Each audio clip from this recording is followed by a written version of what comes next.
This is All India Radio. In the program Spotlight, now we bring you a discussion on Global Biofuel Alliance. The participants are Utpal Bhaskar, energy expert and senior journalist, and S. Rangabhashyam, AIR correspondent. Mr. Utpal Bhaskar, yesterday, Shri Hardeep Singh Puri, the Minister for Petroleum and Natural Gas, declared that, Global Biofuel Alliance is going to be one of the priorities under India's G20 presidency, and he announced this in the ongoing India Energy Week. Just for the benefit of our listeners, tell us what exactly biofuel is.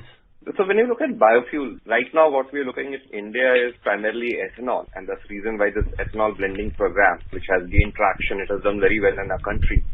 So biofuels are generally divided into three categories. So there is a first generation biofuel, which is the biofuel produced from sugar, starch, corn, wheat, broken rice, and others. Then there is a second generation biofuel, also popularly referred to as a 2G biofuel, which is produced from non-food biomass such as plant materials and animal waste. And then there comes the third generation biofuel, which is a fuel produced from microorganisms such as bacteria and algae.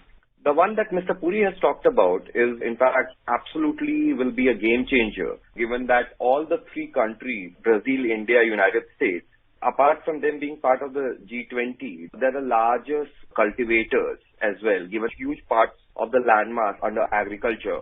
Interestingly also, from a G20's perspective, because the other large biofuel producers are Argentina, Indonesia, and China, they're also part of G20. So absolutely, this reaches the stated objectives, it will be a shot in the arm, not only for G20, for the global energy security as well. We have been talking about, biofuels and blending of ethanol in petroleum for the last couple of years.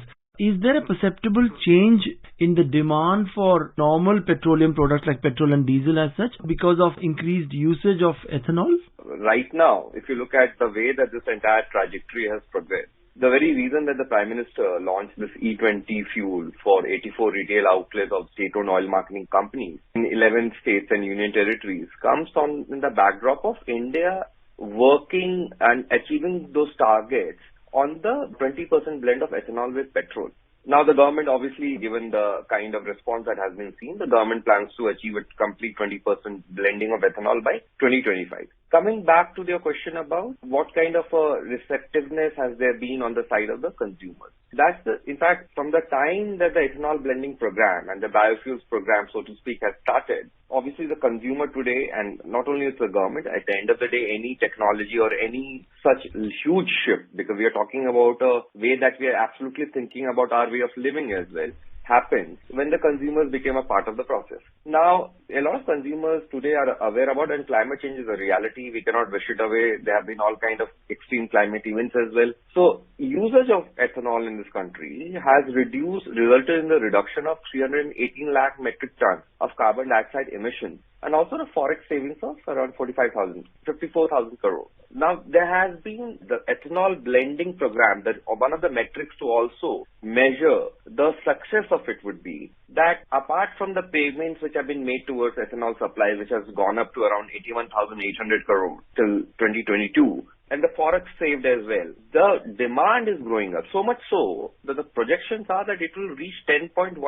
billion liters by 2025, the India's ethanol demand. So that very well tells us a story. So the story might not sound the way a large hydrocarbon find or a large gas find or oil find happens, but this is a silent revolution which is happening in this country. At the end of the day, as a user, if there is something like this available, which is obviously it's going to increase your carbon footprint, also then helps the government saves forex. Ultimately, at the end of the day, it all comes down to economics. If we are less dependent upon a fuel which is not large, 85% of our oil needs are imported. Yeah. And mind you, Brent prices today are $86.39 per barrel. So that obviously gives you a certain amount of respite from these exigencies, both in terms of price and supply. Mr. Bhaskar, let's also discuss about the issues raised by critics. They say that, using food, like in some of the countries, maize is predominantly used, or as you said, even rice and paddy. They say that could possibly threaten the food security of the world.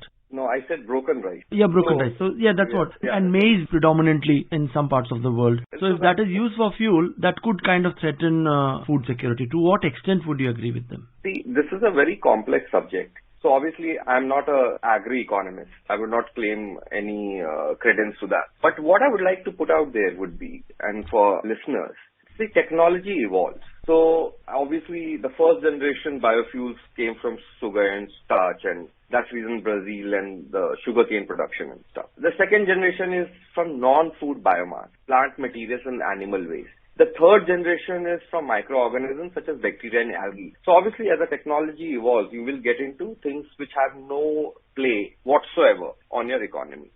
Coming back to the earlier point, this debate, the way that it is being framed, one needs to be very conscious of the fact there is something called a big oil. There is something called a big auto. And there are other large powers at play. There are economies purely dependent upon hydrocarbon today. So some of the largest economies in West Asia, there is no hydrocarbon in the mix. I don't know what other industry would they resort to support their population. That's the reason why you will see a lot of countries in West Asia today are very consciously working towards moving away from hydrocarbon as the primary revenue earner. India has set up this very ambitious target of becoming a net zero economy by 2070. Anything that helps us in that direction should be welcomed.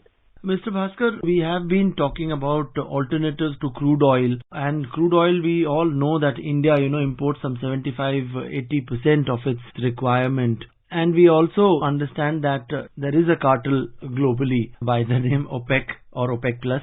Do you think the member countries of OPEC and OPEC Plus would sit by the sidelines and watch? Don't you think they would also react and see to it that this transition is not quicker? Means the delay would be to their advantage. So they would try and delay the entire process, isn't it? It's a very interesting question that you've asked. While I'm claiming no expert on OPEC, but let me put this out. So, in fact, Mint was the first to report on the 17th of September that India is looking at creating this alliance of biofuel producing countries when we take up the G20 presidency, which happened in December. Now, look at the way that this entire playbook has been evolved. On one hand, you have OPEC and OPEC Plus, when every time they talk about reducing or cutting down production, there is a spike in crude oil prices. Now, India for a long time has been championing for the rights of the global south as well, and there's something that we particularly suffer from. We suffer from something called an Asian premium as well. So we need to pay all that. That hasn't got any economic logic why India should pay premium on the supplies, despite the fact that we are one of the largest importers of oil. In fact, we're the third largest importer of oil in the world. Now, obviously, for a primary revenue earner for OPEC and OPEC Plus countries, oil is not only purely tool of economic prosperity or negotiation. It all has also evolved over a period of time as a strategic tool. It's basically used as a rod as and when the grouping so decides. We have seen the oil shocks of yesteryears. We have seen when oil prices went up to this $147.27 in July 2008. India has been asking for a just price for a long time. See, it also doesn't work very well in the favor of this oil-producing country. If you price your oil so high, there will be no taker for that oil. We are already living in this era of hyperinflation. Thankfully, India has been able to tame inflation to a certain extent. But this is being playing out in other Western economies as well. It's not as if they're basically in a very hunky-dory situation. So yes, something like this, and this is the largest energy transition of this scale, which is happening anywhere in the world. Apart from biofuel, green hydrogen. That's something that we have come up with a national green hydrogen mission. Finance Minister also spoke about it in his budget speech as well. All of this, and given that we plan to do 500 gigawatts of green, all of this at some level will reduce our dependence on external sources of energy, which in my mind will absolutely add more heft to India's position at the global high table. Mr. Bhaskar, you follow the energy sector so closely. Would you like to hazard a guess as to by when, there could be a perceptible reduction in crude oil demand? Because we see that on one hand, electric vehicles are becoming popular. We are talking about hydrogen. We are talking about green hydrogen. We are talking about blending of ethanol and biofuels into our mainstream, petrol and diesel. So because of that, at one point in time, they will kind of overtake the fuel, that is the crude oil. So do you want to hazard a guess by when, maybe in the next 10 years, 15 years, 20 years, when will that happen? That demand for crude oil in our country and also maybe worldwide starts going down? I would not hazard a guess. I'm no player.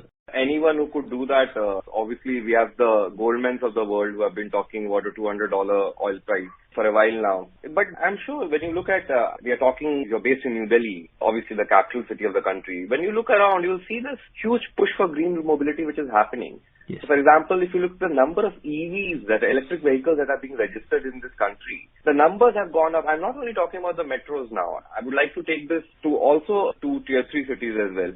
Now we have seen the discovery of lithium in our own country. So ultimately, and I'm not saying that lithium ion is the future. There will obviously, as technology progresses, there will be other technologies that will come into play. But at the end of it, the moment internal combustion engine prices and EV prices are at par. In fact, there are some segments where some of the automobile manufacturers have already announced some very fancy pricing as well. And this is actually playing out. More and more when you look out, you'll find there will be vehicles with this green number plate. The moment green hydrogen comes into play, that even there will be a significant amount of dependency on all external sources of energy. And when we say energy, energy is not only purely oil. There is also a huge amount of gas that India imports. And we saw that kind of a scare that we got last year, where the contracted supplies by GAIL were not being, GAIL is a state-owned company. The contracted supplies, they were not being met. Because there's already, mind you, there's a war happening in Ukraine, in Europe right now. At the end of the day, they will look at everything through their own prism. India is also one of the largest refiners in the world right now. Interestingly, and that amuses me to no end, while a lot of these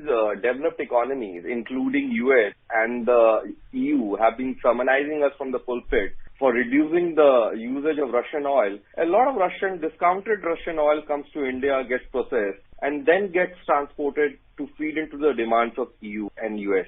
We are talking about the Global Biofuel Alliance. We also understand that the International Solar Alliance has been kind of a runaway success under the initiative taken by India under the leadership of Prime Minister Shri Narendra Modi. Similarly, this alliance, the Global Biofuel Alliance, as of now it's only 3 countries, Brazil, India and US. Do you think in times ahead other countries will join in, there will be standardization, there will be rules set for trading in biofuels and all the paraphernalia? Yeah, in fact, you mentioned International Solar Alliance. That is something, as a publication, Mint has been reporting from before the very start of the alliance. In fact, the next logical step that ISA has been seeing, and there's a lot of traction there as well, one sun, one world, one grid, the global grid. So that is a natural progression in the scheme of things. So US is the largest energy consumer in the world. India is the 3rd largest. Then you have Brazil. In fact, if you remember, there was a time when India had actually taken the call of getting, if you may use the word, so-called compact of the consuming nation, and that the compact was to happen between India, China, Japan and South Korea, the largest energy consuming economies in the world, to then kind of form a consumer bloc and then try to have a good deal with an OPEC, which is a producer bloc at the end of the day. Obviously, as more and more countries come together, but in fact, the early indicators are very heartening. So the moment you have these large consuming countries becoming a part of it, and then what happens is that there will be a trade in global biofuels. So if these large economies, they involve themselves in this ethanol project or the biofuel alliance, this is bound to happen. When we talk about biofuel, it's predominantly passenger cars and vehicles which are using currently blended fuel and all. But don't you think other major sectors like say aviation and also shipping has to kind of adapt to biofuels? Maybe, technologically their engines have to be retuned or calibrated and they also, start using biofuels as such? In fact, it's a very interesting question. Generally, when we talk about new technologies, obviously every new technology will come with its own set of concerns. There will be initially some teething trouble. But interestingly, India has taken a leap forward here. So in fact, India is looking at, you talked about ship, Yes. So bunker fuel, absolute, that's something where ATS. In fact, right now there is a plan which is in the works to run ships 100% on green energy. That will involve a hybrid energy model. So basically solar, seawater, wind and hydrogen. Mr. Utpal Bhaskar, thank you so much for joining us on the program. Thank you for having me. You were listening to a discussion on Global Biofuel Alliance. The participants were Utpal Bhaskar, energy expert and senior journalist, and S. Rangabhashyam, AIR correspondent. This program was produced and presented by the News Services Division of All India Radio. You can listen to it on our mobile app, News on AIR. This program is also available on our YouTube channel, News on AIR Official. You may email your opinion about this program at airnsdtalks@gmail.com.